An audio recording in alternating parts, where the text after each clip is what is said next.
जगबीर सिंह मलिक जो विधायक हैं वो अपने बेटे के लिए टिकट मांग रहे हैं। जब वो अपने बेटे के लिए टिकट मांग रहे हैं तो हमारे भी मांगने में कोई हर्ज नहीं, हम भी टिकटें मांग रहे हैं।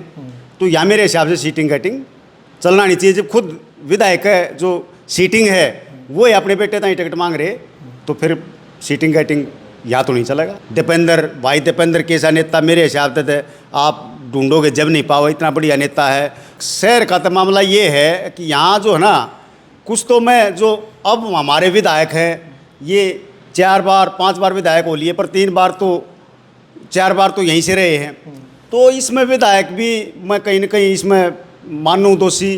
भाई अब तक जो है 6-7 हज़ार पर्ची आए हैं वो नहीं बढ़ा पाए। हल्के की पंचायत पूरे की सब अपने समर्थन में हैं। पंचायती राज के और जिला पार्षद जो ब्लॉक समिति के मेंबर हैं वो भी अपने साथ हैं। टेंशन का नाम बीजेपी और पेंशन का नाम चौधरी भूपेंद्र सिंह हुड्डा। 6,000 रुपये पेंशन 1 महीने बाद लागू हो जाएगी, 2 महीने बाद सरकार आते हैं। नमस्कार, आप देख रहे हैं हरियाणा स्पेस। मैं अनिल खत्री। इस समय गोहाना हल्के में हम मौजूद हैं और हमारे साथ कांग्रेस के बहुत ही पुराने 25 वर्षों से लगभग कांग्रेस पार्टी से जुड़े हुए सुमेर दहिया हमारे साथ मौजूद है, जिन्होंने कांग्रेस पार्टी की तरफ से अपनी दावेदारी पेश कर दिया और अपना कार्यालय भी खोल दिया है। दहिया साहब बहुत बहुत स्वागत है। भाई राम राम। दहिया साहब, आप बहुत पुराने पार्टी से जुड़े हुए हो और अब टिकट के लिए दावेदारी पेश कर दी है, तो ऐसे क्या कारण रहे कि अब आप चुनाव लड़ना चाहते हैं? भाई बात यह है 25 साल पुराना मैं कार्य करता हूँ और 25 साल से कांग्रेस में चौधरी भूपेंद्र सिंह हुड्डा में आस्था रही है। वो मेरे नेता हैं। दीपेंद्र हुड्डा मेरे आइडियल हैं। और अब जो है हम इस सरकार से बीजेपी से परेशान थे और परेशान थे जो पंचायत में सरपंच हूँ मौजूदा प्रतिनिधि। तो हम जो है इसकी लड़ाई लड़ रहे थे सरपंचों की, और सरपंचों की लड़ाई में हम कुछ हद तक कामयाब हुए भी। सरकार को हमने बैक फुट पर ले आए हम सरकार को। तो सारे सरपंचों का हमारा सारे भाई हम बतलाए सरपंच, तो उनका ये विचार बना सबका। अब भाई मैंने जब उनको बताया कि मैं 25 साल से कांग्रेस से जुड़ रहा हूँ, तो उन्होंने कहा कि भाई आप जो है कांग्रेस में अप्लाई करो। तो मैंने कांग्रेस में अप्लाई कर दिया। टिकट देना भाई शीर्ष नेतृत्व तो कांग्रेस का काम है, अगर टिकट देंगे तो चुनाव लड़ेंगे। दहिया साहब, कांग्रेस में एक फार्मूला चलता सीटिंग गेटिंग का, और सीटिंग विधायक यहाँ बैठे हुए हैं, तो क्या लगता है इस बार कांग्रेस सीटिंग विधायक कोई देगी या चेंज करेगी?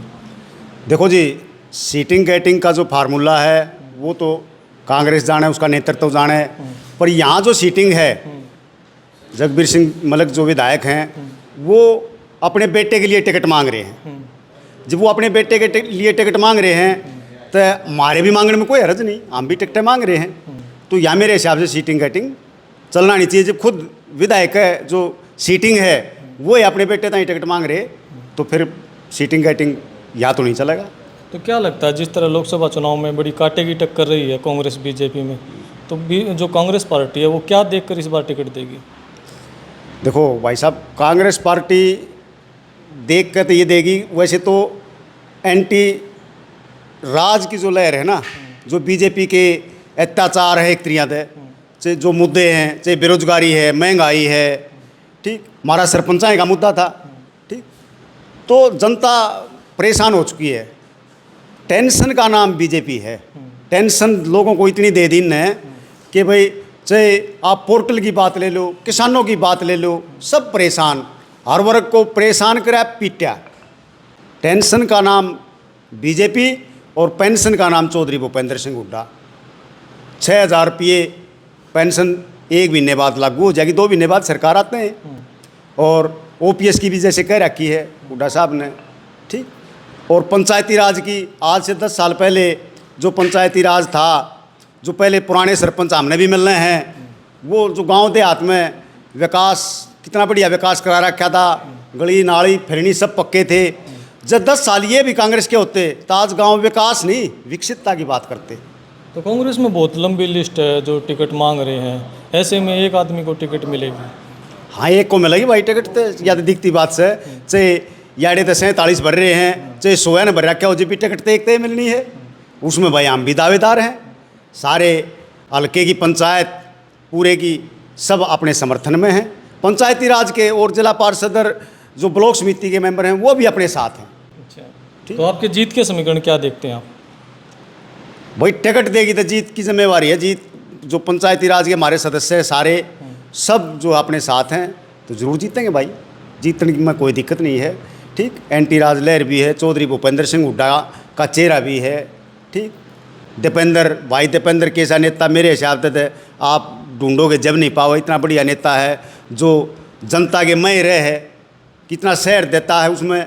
ठीक, सारी जनता ने वो चावे और जनता उसने चाण लाग रही। देखिए साहब, इस विधानसभा में गोहाना शहर भी है और जिसमें लगभग 50,000 वोट हैं, तो शहर से वोट लेना कांग्रेस के लिए बड़ी चुनौती रहता है। विधानसभा चुनाव में बहुत कम वोट आते हैं कांग्रेस को। इसमें भाई देख, शहर का तो मामला ये है कि यहाँ जो है ना, कुछ तो मैं जो अब हमारे विधायक हैं ये 4 बार 5 बार विधायक हो लिए, पर 4 बार तो यहीं से रहे हैं। तो इसमें विधायक भी मैं कहीं ना कहीं इसमें मानूँ दोषी। भाई अब तक जो है 6-7 हज़ार पर्ची आए हैं वो नहीं बढ़ा पाए।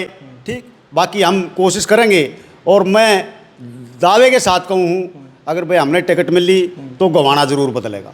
तो गोहाना शहर में किस तरह वोट लोगे फिर? गोहाना शहर में हाथ जोड़ेंगे भाई, लोग आते वोट लेंगे और क्यों कर लेंगे। ठीक, हाथ जोड़ेंगे और काम कराओगे लोग आएंगे। ठीक, जो दिखते हैं उनको दूर करेंगे। ठीक, और चौधरी भूपेंद्र सिंह हुड्डा का राज आने लग रहा है, कांग्रेस का राज आने लग रहा है 100%। लेकिन जो बीजेपी के नेता वो तो करेंगे 6 की 6 जीतेंगे सोनीपत की, और गोहाने की तो बड़ी आसानी से हरा देंगे यहाँ के विधायक। बिल्कुल नहीं भाई साहब, यहाँ कति 6 की 6 नहीं जीतते हैं।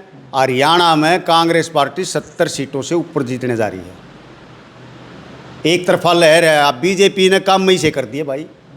ठीक, कौन सा वर्ग ऐसा है जो पीटा नहीं? चाहे किसान ले लो, ठीक, चाहे ओपीएस की जो मांग कर रहे थे पेंशन की, कर्मचारी ले लो। ठीक, सरपंच, जब सरपंच पीट दिए तो सारे गांव में पीट दिए, उड़ा बजा बजा के लठ मारे मारे।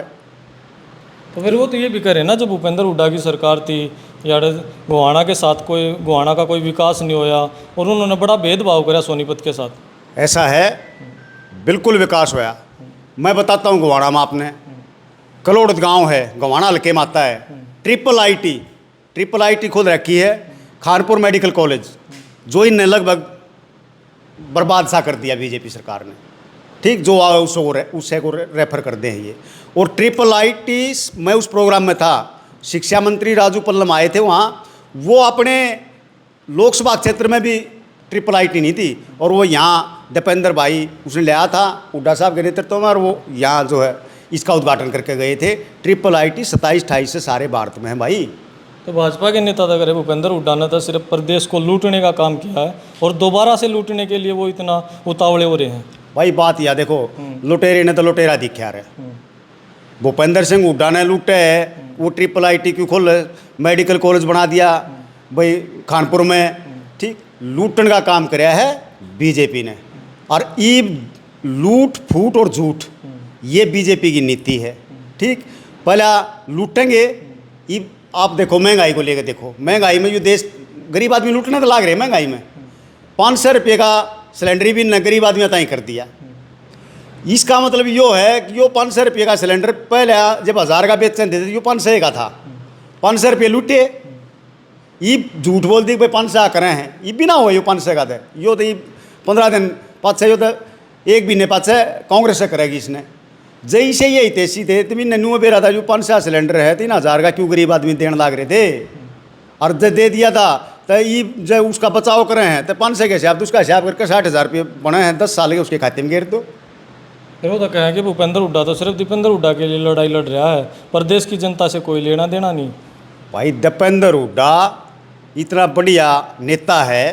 ठीक, गरीबों का हितैषी, आम आदमी चलता आदमी उसका हाथ पकड़ के बात कर ले यार, ऐसा नेता है दीपेंद्र हुड्डा। आज दीपेंद्र हुड्डा किसी के नाम का उसका थोड़ा ना मोहताज है। दीपेंद्र हुड्डा है। बड़ी बड़ी घोषणाएं मुख्यमंत्री ने की हैं प्रदेश में, और चुनाव में वो कह रहे हैं कि इनका पूरा असर रहेगा, तीसरी बार पूर्ण बहुमत की सरकार बीजेपी बनाएगी। ये जो क्षणिक, एक बिहार में एक शब्द प्रचलित होता है क्षणिक लाभ, यो क्षणिक लाभ है, इससे कुछ नहीं होना। क्षणिक लाभ तो यो है भी न चुनाव दिखा, लोकसभा में इनकी 5 आ गई, आधे रह गए, हाफ रह गए, ये साफ होते दिख रहे हैं, ये घोषणा करने लग रहे हैं। न तो सरपंचों की मैं बताऊं, मैं मुख्यमंत्री जब खट्टर थे तब मैं उस मीटिंग में दादो सरपंचों के साथ हुई थी। हमने जोड़ी करी थी, अब गांव देहात का मामला है जी, आप जोड़ी करें हम, ये अधिकार वापस दे दो। जोड़ी का न लिखाया भी उन्होंने नहीं बेरा था जोड़ी के है। मैं तो ये कह रहा हूँ हरियाणा में कांग्रेस आ रही है भाई, 70 सीट जीतेगी। तो आपका के अगर सपना है गोहाना को लेकर, अगर पार्टी मौका दे विधायक बनो, के सपना के करना चाहो? गोहाना को ज़रूर बदलेंगे भाई साहब। गोहाना में हम देखने लग रहे हैं रोड़ा के सारे का पानी, 10 साल में कुछ कराया नहीं गोहाना में। 10 साल में गोहाना में कोई विकास नहीं हुआ। ठीक, आज गोहाना तो मैं कह रहा हूँ, आप जो डिस्ट्रिक्ट की बात कर रहे हैं ना, महानगर सोनीपत में मिल जाए इतना ही तय। जो हुड्डा साहब ने जो या रेल कोच फैक्ट्री मंजूर करी थी, उसको ये बीजेपी वाले हटा ले गए थे। ठीक, और वो उड़ा बड़ी में एक छोटे 160-50 की 150 किला में वो कील पाती बनाने की खोल दी। ठीक, जब वो फैक्ट्री यहाँ लगती, रेल कोच फैक्ट्री, तो गोहाना और सोनीपत का डिस्टेंस से ख़त्म हो जाता, तो फिर गोहाना तो बदल जाता। फिर और अब बदलेंगे भाई साहब, अगर आप विधायक बने, ठीक, पार्टी ने टिकट दी, तो गोहाना 1000% बदलेगा। नहीं, आप जो कर रहे हो, जो फैक्ट्री ले गए याड़ी थे, लाठ जोड़ी थे, लेकिन वो तो ये कह रहे हैं ना कि भाई भूपेंद्र सिंह हुड्डा यहाँ लगाना ही नहीं चाहते थे, इसलिए वो काम अधूरा छोड़ दिया उन्होंने। नहीं, क्यों नहीं लगाना चाहते थे? भूपेंद्र हुड्डा IIIT नहीं खोलना चाहते थे। भूपेंद्र हुड्डा खानपुर को मेडिकल कॉलेज नहीं बनाना चाहते थे, वो बनाया ना उनने, वो बनाना चाहते थे, बनाया उनने। ये बीजेपी वाले बरगलान की बात है। जब यहाँ वो मंजूर करा के ले रहे थे, बिल्कुल मंजूर थी, यहाँ खुलनी थी। अगर ये उस ज़मीन को, भूमि को एक्वायर करते और उस पर काम करते तो ये ज़रूर खुलनी थी। उन्होंने तो जो काम कर रखा, मेडिकल कॉलेज बना रखा, उसका देख लो क्या हाल कर दिया।